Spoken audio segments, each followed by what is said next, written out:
This video is made possible by my patrons on Patreon.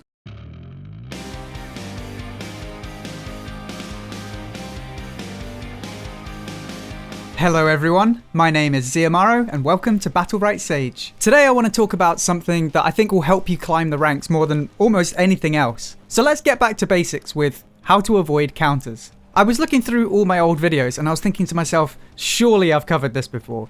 But as far as I can tell, apart from including it in other videos, I haven't actually done a dedicated video to this. It's one of those things that if you can master it, you'll easily climb out of silver, gold, or platinum. Like, you'd actually be surprised just how far this skill alone can carry you. So first, let's tackle a misconception. Avoiding counters is not a reaction. The reaction aspect actually goes the other way round. Rook or whoever else sees an icicle flying towards them, so they press Q. If you try to avoid hitting a counter at the last second, you'll probably still hit them a lot of the time, especially because of latency. The obvious exception to this is if you're charging up a snipe and Rook counters really early in anticipation. This isn't something that will happen at higher ranks, but in that case, yes, it is something that you need to react to. But in most cases, if it's not a reaction, how do you avoid hitting counters? Well, most of the time, you need to predict the timing of a counter. And this is where it gets a little bit complicated. The timing of counters can vary quite a lot between ranks,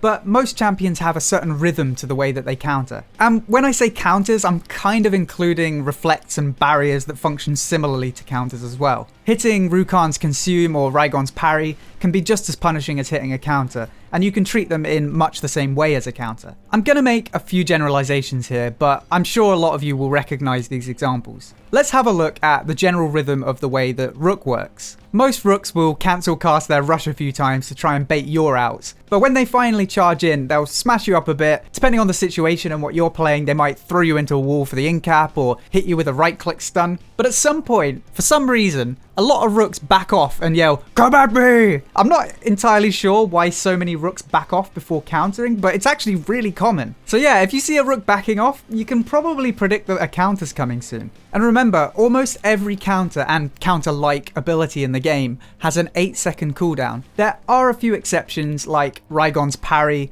plus Sirius and Destiny's counters. They all have a 9-second cooldown for some reason, but even with a few exceptions, they're all on a similar cooldown. So if someone hasn't used their counter yet, it's kind of safe to assume that if the opportunity arises, they're going to use it soon. The other thing to really keep in mind is to always keep a cool head. If you're like that close to killing a Freya, it doesn't matter how close you are, you still need to keep track of that counter, because if you hit it, everybody's seen this happen. You hit the Freya counter, all of your team gets sucked towards her, she uses her thunderclap, and then she's got like a million shields. So even when someone's low, especially when someone's low, you need to be super aware of their counters, so keep a cool head. If you're not particularly good at baiting out counters, sometimes you're better off just not hitting that person at all until they've used their counter. Be aware though, some people will abuse this. Have you ever heard the meme about high-level players just never countering? Some high-ranked players will take advantage of people who are overly scared of hitting counters. They know that if they never counter, you'll never fully focus them. And against those people, you can't just avoid hitting them all game because they'll just walk all over you. But if you're sitting in gold or platinum or below, it's unlikely that someone will do this. Let's take a look at a second example, Freya. As I said, every champion has a different rhythm to their kit. The thing to remember with Freya is that she doesn't have a lot of gap closers, so she relies a lot on her counter to close the gap. A lot of Freyas at the start of a round will stay mounted and get relatively close to you. They'll watch for your ranged attack animations and counter when you try to hit her. If you hit the counter, you'll get pulled towards her. And for a lot of ranged champions, your first instinct is to space away. And that's exactly what the Freya wants you to do. She can now respond with her own space, and now you're going to struggle to shake her off. So in general, Freyas want to initiate with their counters. With that in mind, you want to be super careful if you're a ranged champion not to hit her counter early on. Against Freya, a great technique is to purposefully miss her. She'll see the projectile coming and counter, but of course you won't hit. So now she's going to either have to back off or space towards you. And if she spaces towards you, now you can use your space because she doesn't have another gap closer.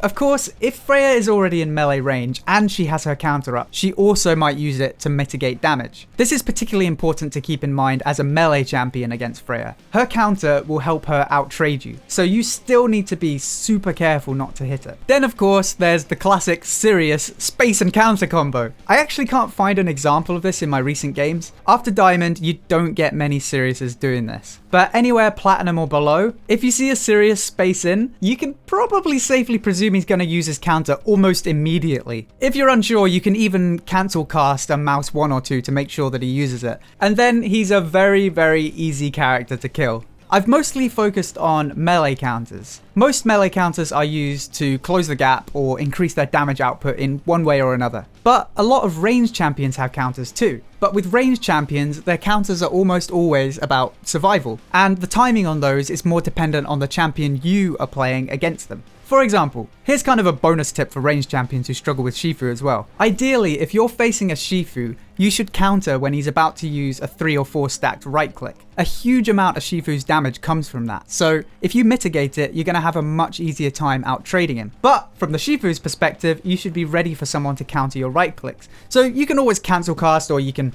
in-cap them first to guarantee it. There's a bunch of ways that you can get around this. But be aware that a lot of good players are going to try and counter your right click. If you're playing as a Jade into Varesh, for example, you can safely presume that the Varesh will try to counter your snipes. And it's the same thing as Alicia, people will want to counter your right click. As Rook, a lot of ranged champions will try to counter your charge, which is why you see most Rooks cancel cast their charge a few times to see if they can bait out a counter.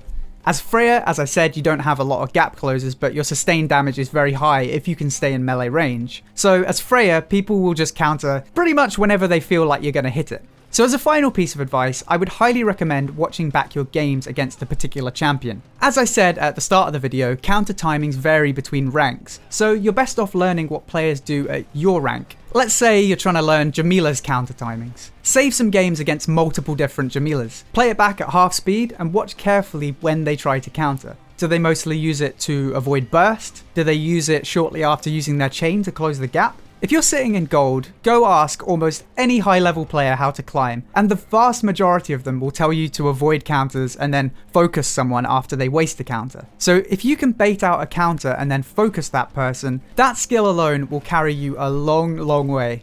I hope you enjoyed this video. If you did, then please feel free to subscribe for more Battlerite guides, news, and discussion. If you'd like to help support the channel and get some unique rewards, then head over to patreon.com/battleritesage. And don't forget to check out twitch.tv/battleritesage. Until next time, thank you for watching, and I'll see you soon.